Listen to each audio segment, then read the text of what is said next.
Hello， 大家好，我是维律师。通过电影、电视剧包含包容万象的社会议题，像是社会阶级、职场、性别平等。但这几年突然如雨后春笋出现的就是校园暴力议题。模范计程车、少年法庭、弱美男英雄，还有刚播出第2季的《黑暗荣耀》，这些电视剧都有刻画到校园暴力的场景。而且我们在电视剧里也常看到很多被害者向加害者报复的情节。因为私刑在现代不被允许，所以电视剧报复的情节等于是满足了观众对实现正义的想象，让人每次都看到大快人心。在现实中，我们也常看到很多名人在社会上混得好好的，结果就突然被爆出有校园暴力的黑历史，接着就被民众抵制，被公司厂商切割。但这个也显示出一点，为什么校园暴力发生时没有及时处理，加害人和被害人都离开校园好几年，可能双方都在职场打滚好久，都结婚或者是生小孩了，这个埋藏在双方记忆的校园暴力事件才被揭发。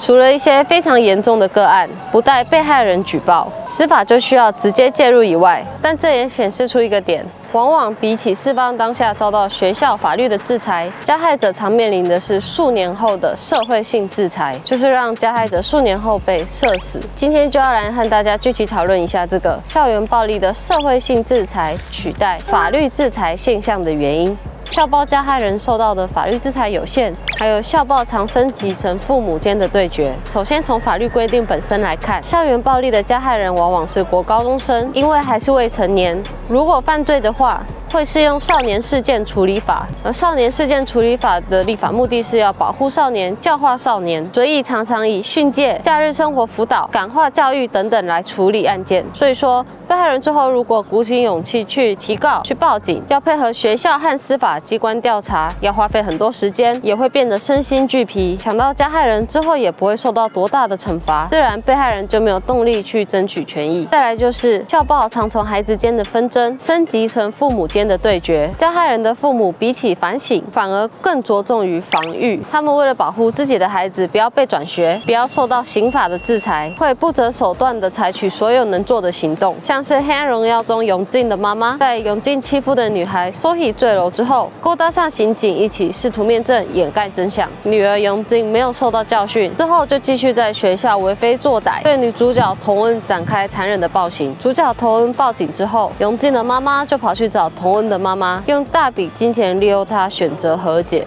所以被害人如果要报警争取权益，之后要面对的就是加害人一整个家族，甚至是一整个庞大利益群体的反击。这也是加害人专挑弱势家族欺负的原因。弱势家庭根本就不敢，也没有心力去斗争，而且学生光读书就来不及了，比起花费珍贵的时间成本去斗争，最常见的还是被害人直接转学的情况。因为校园暴力加害者能得到的法律制裁有限，而且校暴常升级成2个家庭对决的这2个原因，被害人时常无法借由法律伸张正义。这也是为什么影视剧的校暴题材直接私下向加害人报复的剧情会越来越受到观众的欢迎。那我再来讲讲最近在韩国一直发生的，因为校暴事件导致加害人多年后社死的议题，校园暴力的指控。这几年在韩国体育界、演艺界每天都有大新闻不断的出现，名人被确定是校园暴力的加害者后，整个民众、整个社会就会开始抵制、否决他们，使他们受到过去没有受到的惩罚，让他们拥有的社会利益和地位毁于一旦。主要是因为韩国的校园暴力事件泛滥，每个人不是有遭遇过，就是有目睹过。韩国保险业还推出校暴保险，还有学生因为不堪暴行而采取极端选择的新闻。所以校暴事件一旦被爆出，韩国社会几乎是不给加害人一丝一毫的同情，直截了当的就送给加害人一个社会性死亡。我个人也是倾向对这种社会性制裁采取认同的态度，毕竟个人造业个人担，你年轻时的轻率毁了别人一生，那长大后受一点制裁也是应得的，应该要赶紧出来向被害人道歉，并深深的在一生中反省。校园暴力之所以是一个重要的议题，是因为被害人是未成年人，正值青春期，是大脑还在发育的阶段，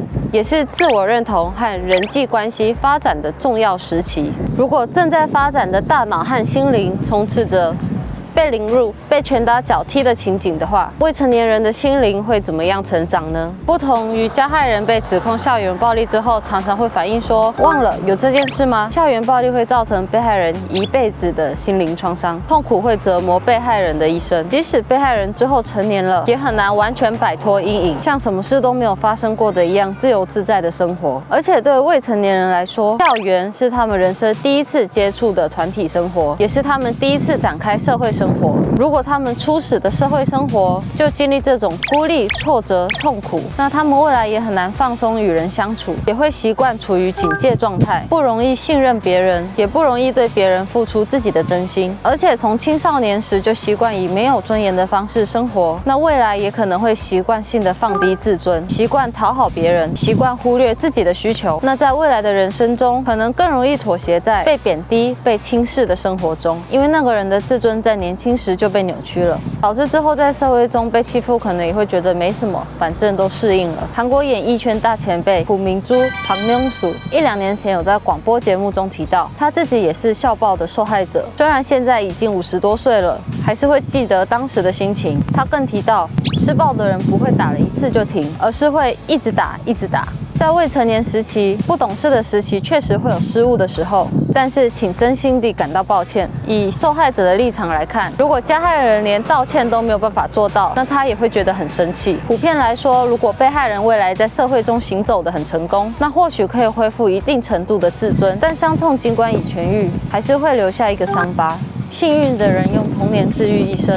不幸的人用一生治愈童年。校园暴力是一定要禁止的，因为青少年的身心尚未成熟，所以任何对青少年的犯罪，像是暴力、性犯罪等等，都会造成青少年一生的创伤，必须严阵以待。最后，我想跟大家聊聊《黑暗荣耀》第2季的剧情。网络上大家已经有很多讨论了，我就分享3点我觉得让我很有感触的部分。第一个就是女主角童恩去找永靖理论时，永靖就说：“为什么穷鬼老是想着人生有惩恶扬善、因果报应啊？”但13集中，医师由宗的爸爸决定要冷冻坠楼的少女윤소희的尸体时，受到其他医生质疑说，那个女孩又跟我们医院无关，为什么要医院承担这些损失？由宗的爸爸就回答：事情应该很快就会解决了吧？不是有一句话叫做惩恶扬善吗？我觉得这台词真的很厉害，很前后呼应，让观众知道品德和价值观是跟贫富没有关系的。第二个，何代表哈都勇知道自己的女儿叶素儿不是自己的亲生女儿之后，仍然展现了强大的父爱，在永靖入狱后还带着叶素儿到英国留学。但童恩从很小的时候就被自己的亲生妈妈背叛，长大后躲起来被妈妈找到时，妈妈还不停地说血缘是断不掉的，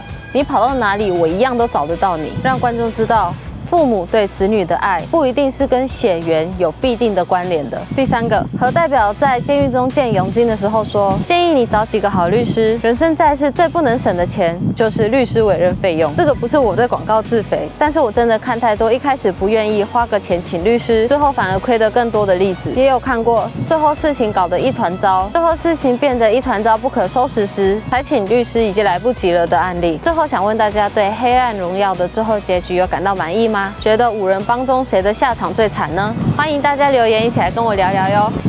我是维维律师，我今天的分享就到这边，我们下次再见，拜拜。